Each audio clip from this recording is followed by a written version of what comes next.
우리 현재 한국 기독교에 약 374개의 교단, 디노미네이션이 있는데 교단별로 예수님에 대한 이해와 인식이 조금씩 다릅니다. 우리 장로교에서는 예수님의 고난, 죽음, 그것을 많이 강조하고 있기 때문에 그래서 우리 장로교회의 예배는 좀 엄숙합니다.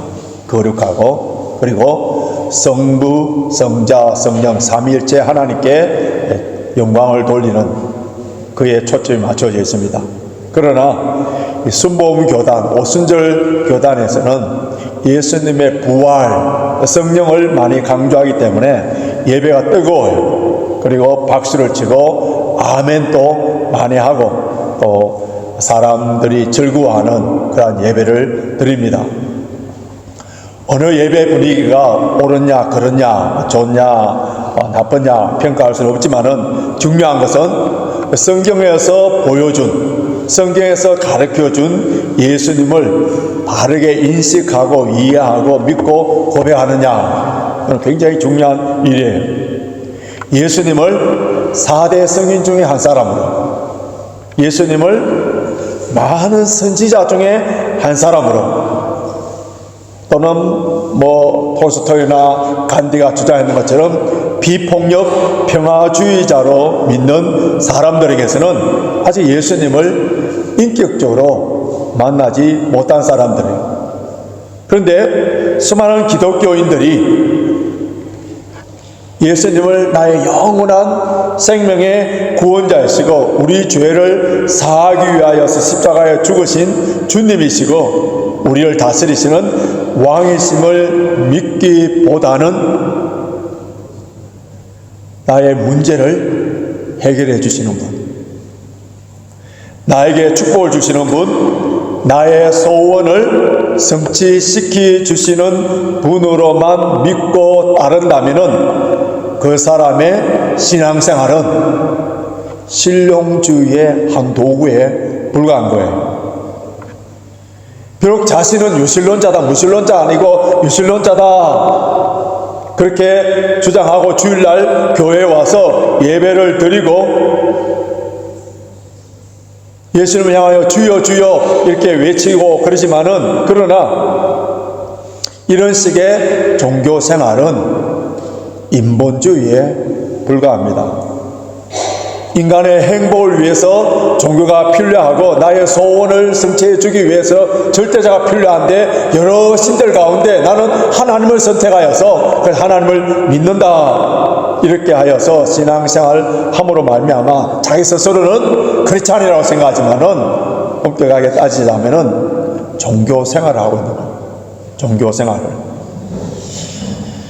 교회마다 주일날 많은 사람들이 모여서 예배를 드리고 자신의 소원이 성취되기 위하여 간절히 기도를 합니다. 이런 실용주의적인 도구, 인본주의적인 사고로 예수를 믿고 따르는 자들에게 자신의 소원이 성취되지 않는다면, 그리고 또 신앙생활 때문에 고난과 핍박이 온다든지 주의 몸된 교회와 하나님 나라를 위하여서 헌신하며 희생하며 그런 것을 요구할 때는 마치 철새들처럼 다 떠나갈 사람들이에요.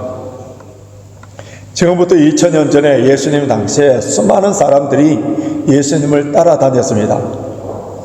많은 환자들을 고치고 귀신들을 쫓아내고 특별히 오병이어의 기적, 빵 5개와 물고기 2마리로 남자들만 해도 5,000명이 먹이는 그 놀라운 기적을 베풀어 주셨을 때에 많은 군중들, 무리들은 예수님을 왕이 되기를 원했어요. 왕으로 모시기를 원했었어요. 그 군중들을 향하여서 예수님께서 왜 그들이 주님을 따라오는지를 정확하게 지적해 주셨는데, 너희들이 나를 찾는 까닭은 떡을 먹고 배부른 까닭이로다.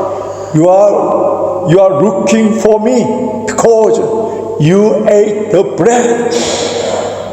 너희들이 왜 이렇게 모여들고 많이 나를 따르고 있느냐? 뭐 때문에요? 떡을 먹고 배부른 까닭이다. 그 무리들이 자신의 욕구를 채우기 위해서 예수님을 쫓아다녔습니다. 주님께서는 그들의 인간적인 이 땅의 욕망을, 욕구를, 자신들의 소원을 성취하시기 위하여서, 그렇게 하기 위하여서 이 땅에 오신 것이 아니라 영생을 주기 위하여, 죄를 사하게 하여 영원한 천국 백성들을 만들기 위해서 오셨다고 하니까 그들이 다 주님을 떠나가 버렸어요. 예수님께서는 이런 군중들에게, 무리들에게 하나님 나라의 일꾼을 세우지 아니하시고 그 일을 맡기지 아니하시고 특별히 12명을 뽑아서서 3년 동안 집중적으로 훈련을 시켰습니다.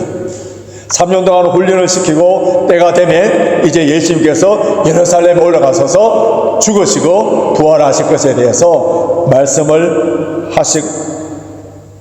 그 내용이 오늘 18절 19절에 나옵니다. 18절 19절 한번 보시기 바랍니다.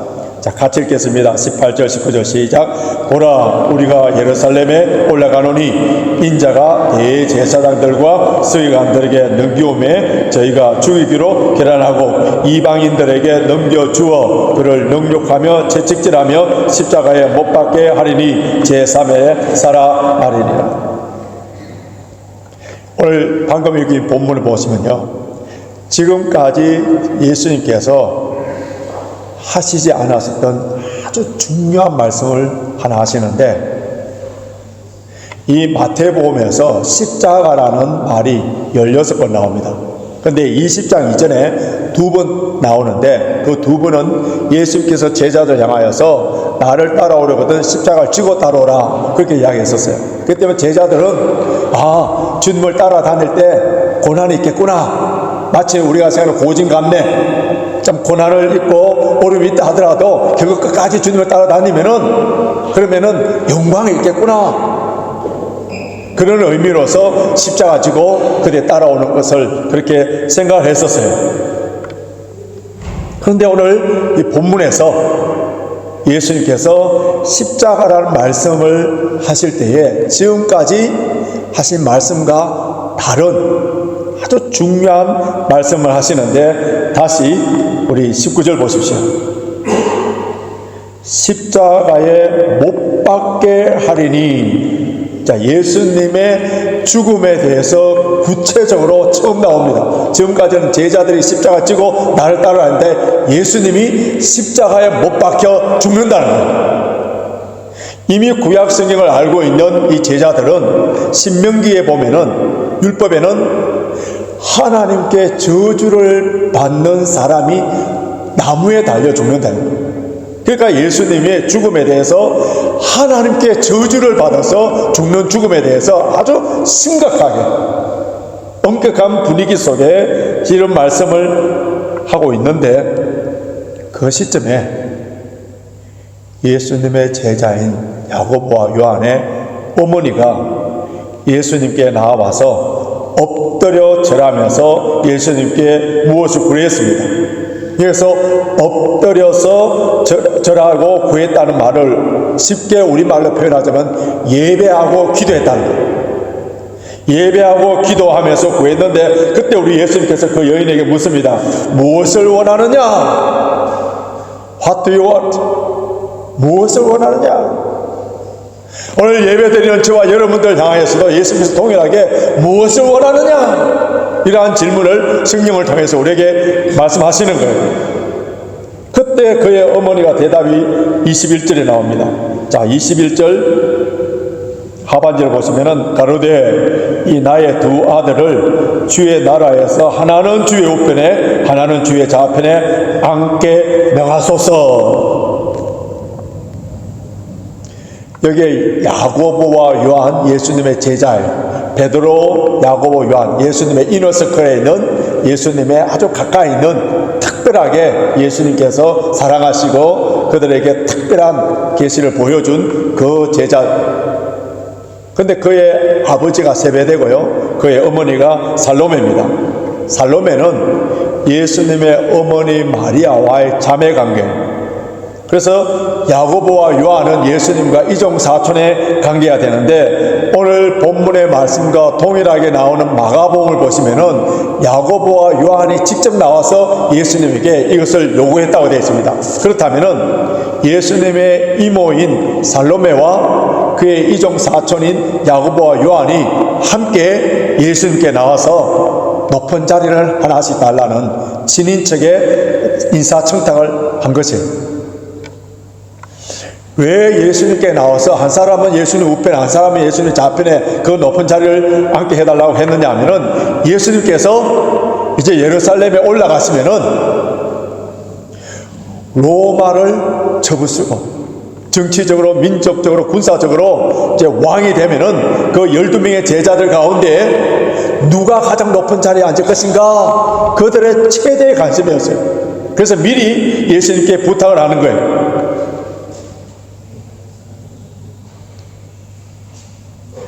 예수님을 통하여서 영광스러운 높은 자리를 원하는 그들의 욕망이 있었는데, 야고보와 요한만 그런 것이 아니라 모든 제자들이 다 그런 마음이었다는 것을 성경에 기록했는데, 24절 보십시오. 24절 같이 읽습니다. 시작. 10제자가 듣고 그 두 형제에게 대하여 분이 여기거늘. 여러분, 군중들은, 민중들은, 철새처럼 왔다 갔다 나가는 그들은 예수님이 누구신지를 잘 모르기 때문에 그렇다고 하지만은, 예수님에 대해서 오해를 하지만은, 주님과 가장 가까이 있는 그들, 수많은 말씀을 들었고 수많은 기적을 보았고 예수님을 통하여서 하나님을 본 그들에게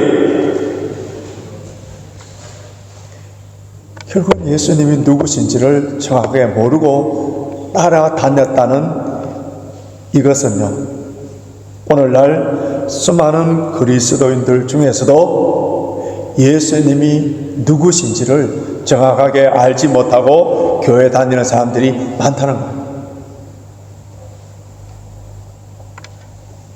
예수님께서는 이미 제자들에게 두 번이나 고난을 당하시고 죽음에 관해서 말씀하시고 부활에 관해서 말씀을 해주셨어요. 우리 죄를 죄에서 해방시키시고 영생을 주시기 위해서 이 땅에 오셨다. 그 말씀을 제자들은 깨닫지 못한 거예요. 여러분, 우리가 믿는 예수님이 누구세요? 예수님을 누구신지 바르게 깨닫지 못하고 교회 다니시는 분들은 예수님은 내 소원만 이루어 주시는 분, 이 땅의 모든 문제를 해결해 주시는 분, 현실의 복, 이 세상의 편안한 삶을 살도록 해 주시는 분으로 믿고 따르게 되는데, 이런 사람들이 그 당시에나 지금에나 너무나 많았기 때문에, 그래서 예수님께서 뭐라고 했냐면, 자기 십자가를 지고 자기를 부인하고 나를 따라오라. 자기 부인, 자기 십자가 지고 따라오는 사람이라면 욕망은 내려놔야 되지 않습니까? 예수를 믿고 부자가 되려고 따르는 사람을 향하여서 예수님께서 뭐라고 했습니까? 나를 따라오는, 예수님께서 뭐라고 했다고요? 인자는 머리 둘 곳이 없다. 그 말은 너희들이 나를 따라오려고 하면 홈내서 될 각오하고 따라오라고. 22절 본문 보십시오. 22절. 예수께서 대답하여 가라사대 너희가 구하는 것을 너희가 알지 못하는도다. 나의 마시려는 잔을 너희가 마실 수 있느냐? 예수님께서 마시려는 잔, 고난과 죽음을 상징하는 잔, 목숨까지 내놓고 따르라는 거예요. 그러니까 주님을 따르는 사람들은 주님을 통하여서 덕을 보고 부귀와 영화를 누려서 세상을 지배하고 군림하고 갑질하기 위해서가 아니라 섬김과 희생을 위한 삶을 살라는 거예요. 이렇기 때문에 천국의 가치관과 세상적인 가치관은 업사이드 다운, 아주 역설적인 가치관이라는 것을 말씀하고 있죠. 이것이 오늘 26절, 27절 나옵니다. 자, 26절, 27절 같이 있습니다. 시작. 너희 중에는 그렇지 아니하니 너희 중에 누구든지 크고자 하는 자는 너희를 섬기는 자가 되고 너희 중에 누구든지 어뜸이 되고자 하는 자는 너희 종이 되어야 하리라. 여러분, 어떤 섬김이 참된 섬김입니까? 만왕의 왕이시고 만주의 주이신 예수님이 죄인된 우리를 섬기기 위하여서 십자가 지셨듯이 우리도 십자가 지는 거예요. 섬김의 클라이막스, 섬김의 종점, 섬김의 완성이 뭐냐면은 십자가예요. 그럼 십자가의 정신은 자기보다 못한 자들, 가진 것이 없고 병들고 힘없는 자들을 도와주는 삶, 자기보다 나은 사람, 높은 사람 섬기는 거 어떻게 보면 쉬워요. 자기보다 힘이 센 사람, 권력이 있는 사람, 돈이 많은 사람, 그걸 섬기는 일은 어렵지 않습니다. 그리고 작은 일을 섬기는 것이 어려워요. 모든 사람들이 존경하고 부귀영화를 누리는 삶, 그리고 모든 사람들이 다 알게 되는 큰 일, 이것을 섬기는 일은 누구나 할 수 있습니다만, 그러나 아무도 알아주지 못하는 일, 그것을 섬기는 것이 참된 그리스도인의 삶이에요. 서울에서 남쪽 마포구 합정동 그 내거리에 가까운 그 작은 동산 양아진 외국인 선교사의 무덤이 있는데, 그곳에 지금부터 140년 전에 아주 미개한 나라, 정말 무식하고 문명이 발달되지 아니하고 그 귀신과 사탄이 우글거리는 그런 나라, 세상에 아무도 알아주지 않는 그 나라에 복음을 들고 오셔서 복음을 전하다가 생명을 바친 그 외국 선교사님들의 무덤이 있습니다. 그 선교사님 무덤에 비석들에 이런 글들이 있어요. 아펜셀라 선교사님은 섬김을 받으러 온 것이 아니라 섬기러 왔습니다. 헐버트 선교사님은 나는 웨스트민스터 사원에 묻히기보다 한국에 묻히기를 원하노라. 알 캔드릭 선교사님은 나에게 천의 생명이 주어진다 해도 그 모두를 한국에 바치리라. 그럼 우리 성도들 가운데 한국에 가시는 분이 많이 있지 않습니까? 한국에 가시면은 다른 것보다도 꼭 그곳에 한번 가보십시오. 그 양아진 선교사 무덤을 보는 순간에 내가 어떻게 살아야 될 것인가, 삶의 영적 튜닝이 맞춰집니다. 그만큼 그 선교사님들의 삶이 아름답고 그 비석과 무덤을 보는 순간에 우리의 삶의 모습이 달라지는데요. 그런데 우리는 조금 전에 우리가 불렀던 찬양처럼 낮의 해처럼 밤의 달처럼 모두가 섬김을 받기를 좋아합니다. 높아지기를 좋아하고 어뜸되기를 좋아하고, 왜 그러냐 하면은 섬김을 받을 때에 행복한 줄 알아요. 그런데 성경의 가치관은 뭐라고요? 업사이드 다운된 가치관, 역설적인 가치관이 아니죠. 섬기며 낮아진 자리에 있을 때에 참된 기쁨을 누린다는 거예요. 왜 사람들이 섬기기보다 섬김을 받기를 좋아합니까? 우리 입술은 주님 닮은 듯 하나 내 마음은 추하여서 받을 사람만 계산하고 있는, 왜 그런지 아세요? 섬김으로 말미암아 참된 그 기쁨을 아직 맛보지 않았기 때문에. 아담의 원죄로 말미암아 타락된 우리의 죄성은 철저하게 자기중심적이에요. 남이 나에게 대접해주고 남이 나를 높여주기를 원하고, 다 인간적인 세상적인 이런 가치관으로 살 때에 행복하고 성공한 줄을 압니다마는, 그러나 성경에서는 그렇게 가르치지 않죠. 하다못해 철학자인 임마누엘 칸트도 우리 이기주의에 대해서 설명을 했는데 3가지 이기주의 유형이 있다고 합니다. 논리적인 이기주의, 미학적인 이기주의, 도덕적인 이기주의를 말했는데, 과연 나는 어떤 이기주의자인지 한번 여러분 진단해 보십시오. 첫째, 논리적인 이기주의자인데요, 다른 사람의 어떤 판단도 인정하지 않고 자기 자신의 판단만 가장 옳다고 생각하는 거예요. 사람들이 각각 생각이 다를 수 있지 않습니까? 다른 의견이 있어요. 그런데 다른 사람의 논리를 전혀 들으려고 하지 않고 무조건 자기만 옳고 다른 사람이 뭐라 하든 간에 자기 생각은 항상 옳다고 정당하다고 주장하는 사람, 억지 논리로 세워서 따라오라는 대표적인 사람이 누굽니까? 이단들, 사이비 종교들, 독재자들, 이런 사람들은 논리적인 이기주의자예요. 그런데 미학적 이기주의자들이 있는데 언제나 자기 기분에 도취되어 있는 사람이 자신의 취향에만 만족하고 그것에 집착하는 이기주의자인데 남들은 다 빨간색이 싫다는데 그런데 빨간색 좋아하기 때문에 다 빨간색을 해야 된다. 사람이 무엇을 결정하고 의논할 때 자기 생각만 하고 자기 기분이 제일 좋은 것으로 생각하여서 그래서 다른 사람의 기분은 아무런 상관이 없어요. 그래 놓고 자기는 행복하다는 거예요. 그런데 다른 사람들은 다 불행을 겪고 있는 거예요. 세 번째, 도덕적인 이기주의자인데요. 선악의 구분의 유일한 기준이 무엇이냐면은 나에게 얼마나 유익하냐.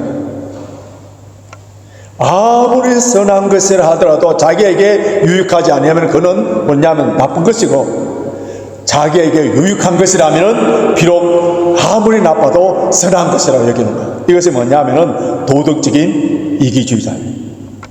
이런 논리적, 미학적, 도덕적 이기주의 성향을 지닌 사람이 어느 나라나 어느 공동체의 리더가 되면은 모든 사람들이 불행해집니다. 이런 사람이 부모로 있는 그 가족의 자녀들은 다 비참하게 될 수밖에 없는 거예요. 겉으로 볼 때는 복종이 있지만은 평화와 화목이 없는 거예요.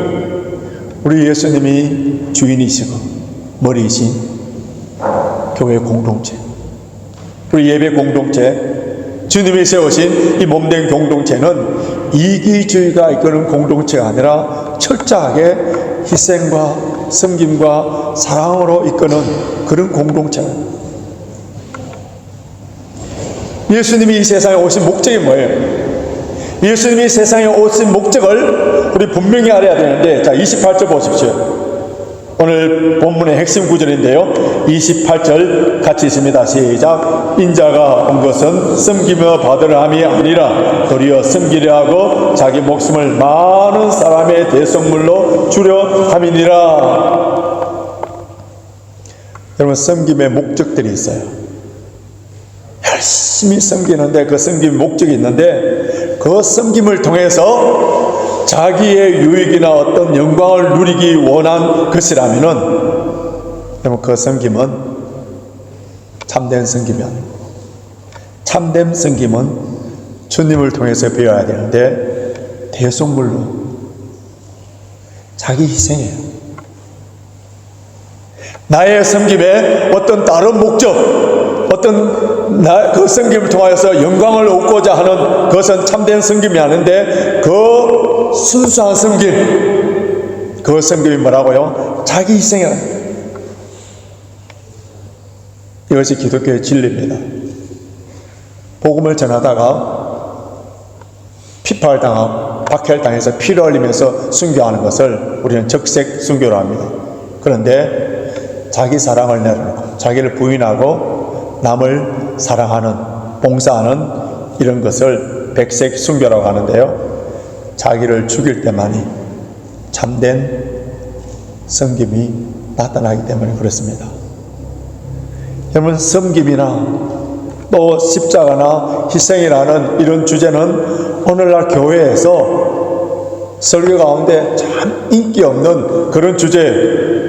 형통이나 행복이나 건강이나 성공이나 부귀를 추구하는 현대 기독교인들에게 이 섬김, 희생, 십자가, 자기 부인, 자기 희생, 이런 설교들은 귀에 들어오지 않는 거예요.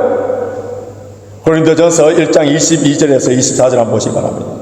고린도전서 1장 22절 24절 같이 읽습니다. 시작. 유대인은 표적을 구하고 헬라인은 지혜를 찾으나 우리는 십자가에 못 박힌 그리스도를 전하니 유대인에게는 끄리끼는 것이요 이방인에게는 미련한 것이로되 오직 부르심을 입은 자들에게는 유대인이나 헬라인이나 그리스도는 하나님의 능력이요 하나님의 지혜니라.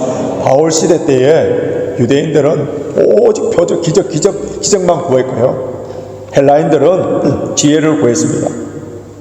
오늘날에도 유대인들처럼 기적만 구하는 사람들, 이 땅에 필요한 것들, 자기의 유익을 구하는 그런 사람들에게는 십자가의 메시지는 아주 미련한 것처럼 들립니다. 섬김의 도는 어리석은 것처럼 들리고요, 스스로 낮아져 종이 되라면은 약자들의 비겁한 변명이라고 그렇게 들립니다. 그러나 하나님의 택함을 받은 하나님의 자녀들에게 있어서 십자가는 능력이, 하나님의 지혜라는, 하나님 나라의 백성으로서 사는 참된 삶의 양식이라. 디모데후서 4장 3절에서 4절 한 번씩 보면 이 시대의 사람들이 어떠한 사람들인지 말세 때에 디모데후서 4장 3절에서 4절 같이 읽습니다. 때가 이르니 사람이 바른 교훈을 받지 아니하며 귀가 가려워서 자기의 사욕을 쫓을 서성을 많이 두고 또 그 귀에 진리에서 돌이켜 허탄한 이야기를 쫓으리라. 말세 때에 많은 기독교인들이 바른 교훈을 받지 않는다. 귀가 가려워서 이 세상의 재물과 권세에 주는 그 축복의 메시지만 듣기를 좋아하고, 이런 교회에, 이런 설교하는 교회에 사람들이 많이 모이기 때문에 많은 목회자들이 여기에 초점을 맞춰서 설교를 하는 거예요. 그러나 우리는 비록 우리 교회 성도들이 적게 모인다 하더라도 이 강대상을 통하여서 복음을 드려야 되고 진리를 드려야 됩니다. 우리 죄를 사하기 위하여 이 땅에 오신 예수님, 우리 죄를 위하여 십자가에 돌아가신 예수님, 3일 만에 부활하셔서 승천하시고 다시 오실 예수님, 우리의 구원자시고 우리의 왕이시고 우리의 구세주이신 예수님을 믿고 그 예수님의 성품을 닮아서 예수님처럼 섬기며 희생하면서 사는 그 삶이 가장 행복한 삶이에요. 그 삶이 누가 뭐라 하든 간에 세상적인 가치관으로 볼 때는 비록 가난한 것 같고 병든 것 같지만은 이러한 삶이 성공한 삶이, 승리하는 삶이라. 이제 말씀을 정리해 보겠습니다. 저와 여러분은 오늘 예배를 드리는데 무엇을 구하고 있습니까? 무엇을 얻기 위해서, 어떤 복과 어떤 은혜를 받기 위해서 오늘 이 자리에 오셨습니까? 야고보와 요한, 그의 어머니처럼 세상적인 부귀 영화를 구하기 위해서 이곳에 나왔습니까? 이미 하나님께서 우리에게 신령한 복, 이보다 더 좋은 복이 없는 구원을, 복음을 주셨어요. 예수 그리스도를 나의 왕으로, 주인으로, 구세주로 주셨어요. 지혜와 계시의 정신으로 성령의 역사로 말미암아 우리의 영안이 열려지면은 지금까지 보지 못했던 것을 우리가 볼 수 있는데, 이렇게 영적인 눈이 열려서 볼 수 있는 사람이 인생의 새봄을 맞이하는 사람이에요. 여러분, 예수님 한 분만으로 만족할 수 없는 사람들에게는 그 모든 것들을 채워줘도 참된 만족을 누리지 못하는 거예요.